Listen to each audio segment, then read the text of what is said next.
Hi friends, welcome back to Shruti vanilla channel. మనం చెప్పుకుంటున్నాము ధ్యేయం కథ 40వ భాగం.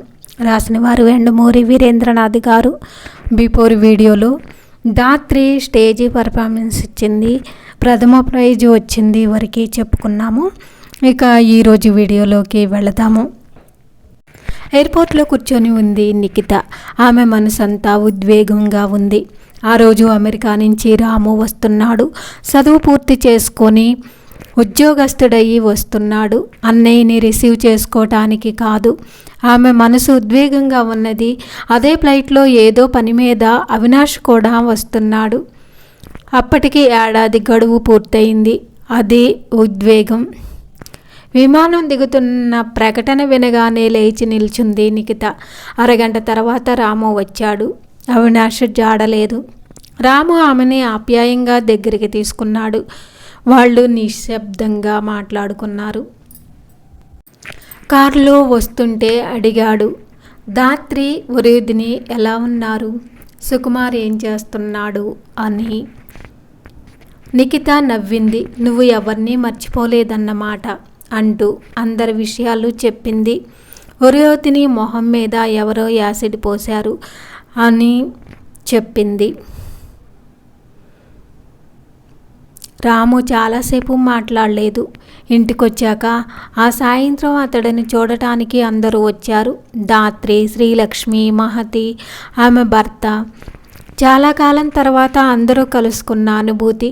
అవినాష్ ఏమయ్యాడో మాత్రం తెలియలేదు. ఆ రాత్రి వరండాలో కూర్చున్నప్పుడు రాముని అడిగింది, అన్నయ్య చాలా కాలం నుంచి నాకు కోరిక ఉండిపోయింది అని.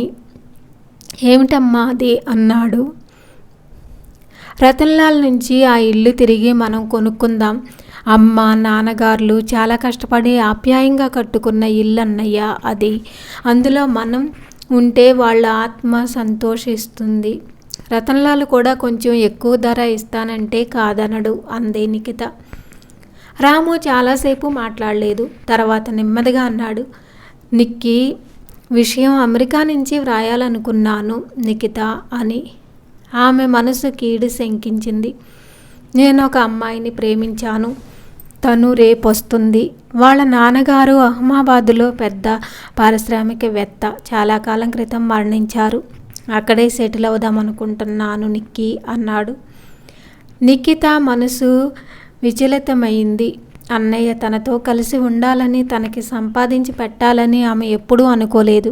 కానీ ఇంత చిన్న మమతల సెంటిమెంట్ని కూడా కాదనేటంతగా అన్నయ్య అమెరికా వెళ్ళి మారిపోయాడంటే. మనసులో భావాల్ని నొక్కి పెడుతూ నవ్వి కంగ్రాచులేషన్స్ అన్నయ్య అంది. అయితే వదిన రేపు వస్తుందన్నమాట అంది. రేపు రిజిస్ట్రేషన్ ఆఫీస్లో అప్లికేషన్ వేయాలి. 4 రోజుల తర్వాత పెళ్ళి రిజిస్ట్రేషన్ అవుతుంది అన్నట్టు నీకు ఇది తెలుసా, అవినాష్కి కూడా పెళ్ళి నిశ్చయమయ్యింది అన్నాడు. నిఖిత తలెత్తింది. రాము చెప్పుకుపోతున్నాడు. అందుకే అతడు బొంబాయిలో దిగిపోయాడు. వాళ్ళ అమ్మా నాన్నలు చాలా పెద్ద సంబంధం చూశారు. నువ్వు అతన్ని కలిసే సంవత్సరం అయ్యి ఉండదు. అవును, సంవత్సరం అయ్యింది అంది నిఖిత. కొద్దిగా మారాళ్లే, బాగా లావయ్యాడు. లావు గురించి కాదనుకో, నువ్వు అతను మంచి స్నేహితులటగా నిన్న ధాత్రి చెప్పింది.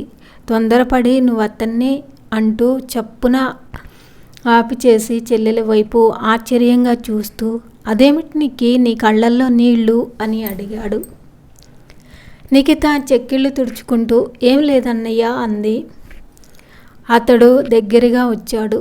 చూడు నిఖిత, నువ్వు మహతికి ధైర్యం చెప్పావు, ధాత్రి జీవితం బాగు చేశావు. అలాంటిది ఇంత చిన్న విషయానికి అలా ధైర్యం కోల్పోకూడదు. మనుషులు మారటం సహజం కదా అన్నాడు. అవునన్నయ్య, మనుషులు మారటం సహజం అంది నిఖిత. Register office. మహతి, నిఖిత అక్కడ ఎదురు చూస్తున్నారు. రాము అమ్మాయిని తీసుకొని అక్కడికి వస్తున్నాడు. మహతి చాలా ఇరిటేట్గా ఉంది. అదేమిటి నిఖిత, అవినాష్ ఇంకో పెళ్లి చేసుకుంటున్నాడట. వాళ్ళమ్మ పార్వతి గర్వంగా అందరికీ చెప్పుకొస్తుంది అంది. ఇంకో పెళ్ళేమిటి, అవినాష్కి ఇది మొదటి పెళ్ళే నవ్వుతూ అంది నిఖిత. నువ్వు మరీ మదర్ తెరీసాలాగా మాట్లాడకు, అతడికి బాగా బుద్ధి చెప్పాలి అంటుండగా ట్యాక్సీ వచ్చి ఆగింది. ముందు రాము దిగాడు. ఆ తర్వాత శ్రీలక్ష్మి కూతురుతో దిగింది. ట్యాక్సీ దిగుతున్న దాత్రిని చూసి నిఖిత చకితురాలైంది. రాము నవ్వుతూ దగ్గరికి వచ్చాడు. తండ్రి లేని అమ్మాయి అని చెప్పాను కదా, ఈ పిల్లే అన్నాడు. దాత్రి నునుసిగ్గుతో ఈ విషయం చివరి వరకు రహస్యంగా ఉంచమని చెప్పాడు మీ అన్నయ్య అంది. మహతి అయితే నోటమాట రానట్టు అవాక్కై నిలబడిపోయింది. దాత్రి నిఖితతో అంటుంది, తను నన్ను డైరెక్ట్గా ప్రపోజ్ చేశాడు, అంతా చెప్పాను, ఏది దాచలేదు. ఈ పెళ్లి విషయం చివరి వరకు రహస్యంగా ఉంచమని అమ్మకి నాకు చెప్పాడు. నీకు ప్లెజెంట్ సర్ప్రైజ్ ఇద్దామని అంది దాత్రి. నిఖిత వినటం లేదు. ఆమె మనసంతా సంతోషంతో నిండిపోయింది. చాలా కాలం తర్వాత నిజమైన సంతోషం చూసింది. అంతలో అక్కడికి మరో కారు వచ్చి ఆగింది. అందులో నుంచి అవినాష్ దిగాడు. సారీ, ఆలస్యమైంది. విషయమంతా చెప్పేసరికి అమ్మ మళ్ళీ పడిపోయింది. నాన్నగారు చిందులు తొక్కుతున్నారు. అదంతా మామూలే, కోడలను చూసి వాళ్లే సర్దుకుంటారులే. ఇద్దరిని మార్చిన నిఖిత వాళ్ళని మార్చుకోలేదా? పదండి లోపలికి, ఆలస్యం దేనికి అని తొందర చేశాడు. అక్కడే ఆగిపోయిన మహతిని చూసి నిఖిత, అదేమిటి అలా నిల్చుండిపోయావు, లోపలికి రా, సాక్షి సంతకం పెట్టవు అని అడిగింది. ఒక్కసారే అన్ని ఆశ్చర్యార్థకాలు నేను తట్టుకోలేకపోతున్నాను అంది మహతి నవ్వుతూ. రాము చెల్లెలి దగ్గరకు వచ్చి, సారీ నిఖిత, చాలా సస్పెన్స్తో పెట్టాను కదూ. అవినాష్ విషయంలో కూడా అబద్ధం చెప్పాను. నువ్వు మధ్య మరీ బొద్ధ భిక్షువుల్లా పరోపకారం మీద శరీరం అన్నట్టు అందరి కోసం కష్టపడుతున్నావనిపించింది. ఉప్పు కారం ఉంటేనే జీవితం. చిన్న థ్రిల్ ఇస్తే ఆ విషాదంలో అకస్మాత్తుగా వచ్చే ఆనందం బాగుంటుందని నేను అవినాష్ కలిసి నాటకం ఆడాం, సారీ అన్నాడు. సర్లే, నువ్వు పని చేసినందుకు ఘనంగా ఆడపడుచు లాంఛనం వసూలు చేస్తాలే అంది నిఖిత. మన ఇల్లే లాంఛనం దృఢంగా అన్నాడు Ramu. How to achieve success. చెట్ల సందులోంచి సాయంత్రపు వెలుగు ఆమె మెడలోని మంగళసూత్రం మీద పడి ఆ పుస్తకపు ఆకుపచ్చ అట్ట మీద మరింత పచ్చగా పరివర్తనం చెందుతుంది. ఇద్దరు కాలనీ చెట్టు క్రింద చప్టా మీద కూర్చొని ఉన్నారు. నీకు గుర్తుందా నిక్కి, ఏ పుస్తకం కొనటంతో మన పరిచయం మొదట పెట్టామో అన్నాడు అవినాష్. నిఖిత నవ్వింది. అతడు పుస్తకం పేజీలు తిప్పుతూ అన్నాడు, నాకు ఒక్క విషయమే అర్థం కావట్లేదు. నన్ను రాము ఫ్లైట్లో కలిసి ఈ నాటకం ఆడదామని చెప్పినప్పుడు థ్రిల్ కోసం సరే అన్నాననుకో, కానీ నాకే ఇదంతా సిల్లీగా అనిపించింది. అందుకే బొంబే నుంచి ఫోన్ చేసి నీకు మన పెళ్లి విషయం అంతా చెప్పాను. కానీ ఆ రాత్రి రాము నీకు నాకెవరితోనో వివాహం జరుగుతుందని చెప్పినప్పుడు కంటనీరు పెట్టుకున్నావట. ఎందుకు? నా మీద నమ్మకం లేకనా అన్నాడు. నీ మీద నాకు ఎప్పుడూ నమ్మకం ఉంది అవినాష్ అంది. మరి? ఆమె కొద్దిగా మౌనంగా ఉంది. ముద్రస్వరంతో అంది, నేను చిన్నపిల్లలా ఏడ్చి ఆ తర్వాత మిమ్మల్ని చూసి ఆనందంతో మనసు కేరింతలు కొట్టినట్టు కనిపిస్తే అన్నయ్య కూడా సంతోషిస్తాడు. వాడి నాటకం వల్లే కలిగే సంతోషాన్ని నేనెందుకు కాదనాలి అంది నిఖిత. అవినాష్ విభ్రాంతుడయ్యాడు. కాలనీలో చెట్లు కూడా కొమ్మలు కదల్చటం ఆపి ఆశ్చర్యంగా చూశాయి. తమ కాలనీలో పెరిగిన కొందరు పిల్లలు సంపూర్ణ వ్యక్తిత్వంతో పెరగటం చూసి అవి సంతోషించాయి.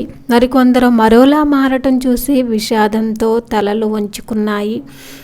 తెలియదు కానీ నిఖిత చెప్పిన ఆ మాటలకి మాత్రం పరవశించాయి.